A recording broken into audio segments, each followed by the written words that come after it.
Խնդրեմ։ Շնորհակալություն, հաջորդ հարցի համար Արմեն Ռուստամյան, համեցեք պարոն Ռուստամյան։ Շնորհակալություն։ Ողջամիտ կասկած կա առ այն, որ մեզ համար կենսական զիջումներ պարունակող մի փաստաթուղթ է պատրաստվում։ Իսկ դրա բովանդակության մասին կարող ենք իմանալ միայն ստորագրումից հետո։ Այս կասկածը իսկապես ողջամիտ է, որտեղ կա նախադեպ։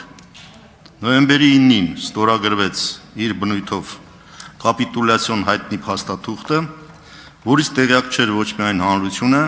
այլև հանրապետության նախագահը եւ արտաքին գործերի նախարարը։ Իսկ որ զիջումները կարող են կենսական բնույթի անդառնալի լինել, չի բացառում ոչ այս կառավարության հանուն տարածաշրջանի համար խաղաղության դարաշրջան բացելու ձևակերպած նպատակը, ոչ էլ հստակ արձանագրված են այն կարմիր գծերը, որով պատրաստվում են կանխել մասնավորապես Արցախի հայաթափումը,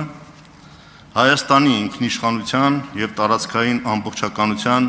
հնարավոր կորուստները։ Հարցս. կառավարությունը ուզում է փարատել այս կասկածը, թե թողնելու է, որ այն խորանա։ Հարցին կպատասխանի արտաքին գործերի նախարար Արարատ Միրզոյանը, պարոն Միրզոյան, համեցեք։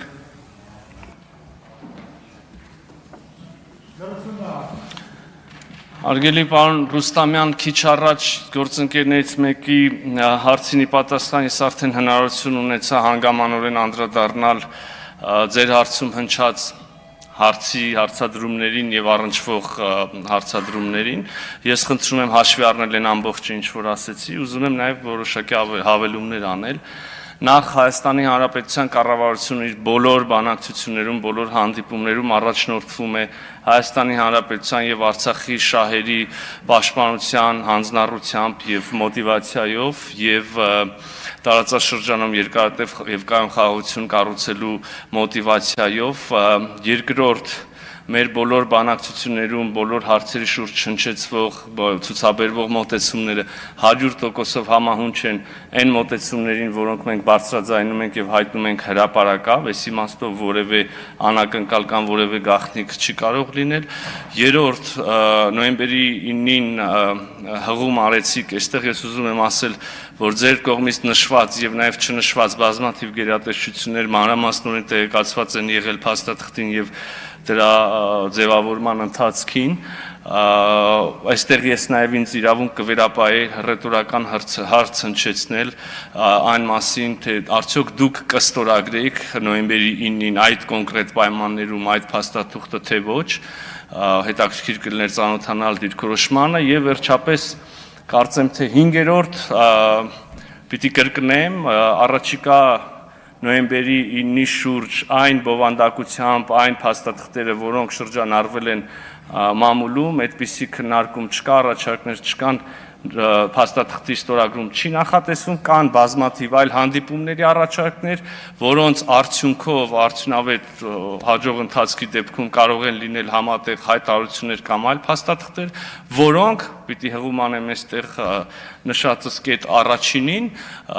պիտի արտացոլեն Հայաստանի Հանրապետության եւ Արցախի շահերի պաշտպանության, հանձնառության առումով մեր մոտեցումները։ Հուսամ սպառը չէր։ Արձագանք։ Նախ ես չէի վարանի իմ աթոռը կորցնելու գնով կանգնեցնել են պատերազմը, որը ակնհայտ գնում էր պարտության։ Ամենահեշտ բանն։ Ես կհրաժարվեի ավելի առաջ այդ պաշտոնից, ասելով, որ թողան այն մարդիկ, ովքեր գիտեն ինչպես շարունակել պատերազմը հաղթական ավարտին հասցնել եւ ունենալ մի փաստաթուղթ, որտեղ կամրագրվեն առնվազն այն խնդիրները, որի համար այս ամբողջ պայքարը սկսել է։ Մենք սկսել էինք պայքարը հանուն Արցախի անկախության կարգավիճակի ամրագրման։ Եվ այդ փաստաթղթում ընդհանրապես Արցախ չկա։ Նոյեմբերի 9-ի փաստաթղթում Արցախ գոյություն չունի, սուբյեկտայնությունը վերացած է, միթե դուք դա չեք տեսնում։ Եվ ես որ ասում եի փարատել կասկածը, ես նկատի ունեի կոնկրետ քայլերով դա կատարել։ Արցախի հայաթափման կանխարգելումը հստակ ծրագիր է ենթադրում։ Եթե հիմա էլ դուք դա չունեք, Ես դա առաջարկել եմ։ Կանչեք մարդկանց, ովքեր այդ փորձն ունեն, նստենք միասին այս հարցը լուծենք։ Միայնակ չեք կարող այս խնդիրը լուծել։ Մենք այն ժամանակ էլ առաջարկեցինք պատերազմի ժամանակ, շտաբ ձևավորեք, կանչեք մարդկանց, ովքեր պատերազմը վարել գիտեն, դուք դա չեք արել։ Հիմա էլ նույն վիճակն է, չբերեք փաստի առաջ կանգնեցնեք, հետո ասեք դե հիմա հեսա ինչ անենք։ Որ հասել են արդեն պետք է մտնեն Ստեփանակերտ, ինչ անենք։ Բայց չի հասել։ Շնորհակալություն, խնդրեմ, պարոն նախարար Համեցյան։ Պարոն Ռուստամյան, թեման չափազանց ընդգրկուն է եւ ես հաճույքով կմասնակցեի ձեր հետ անձամբ թեմայի արծարծմանը, լինի դա փակ սենյակում թե հրապարակավ, բայց այս մնացած 50 վայրկյանների ընթացքում ուզում եմ ընդամենը երկու արձանագրում անել։ Արցախի սուբյեկտայնությունը թերևս մեծ հարցականի տակ է դրվել այն պայծ սկսած, երբ Արցախը այլևս չի հանդիսացել բանակցությունների կողմ, եւ երկրորդ, ես պիտի շարունակեմ մտածել նրա շուրջ, ինչ ասեցիք, այն է դուք չէիք ստորագրի նոյեմբերի 9-ը, հետեւաբար չէիք կանգնեցնի ռազմական գործողությունները։ Մնացյալի կամ հարակից ամբողջ համատեքստի մասին պատրաստ եմ շարունակել քննարկումը։ Շնորհակալություն։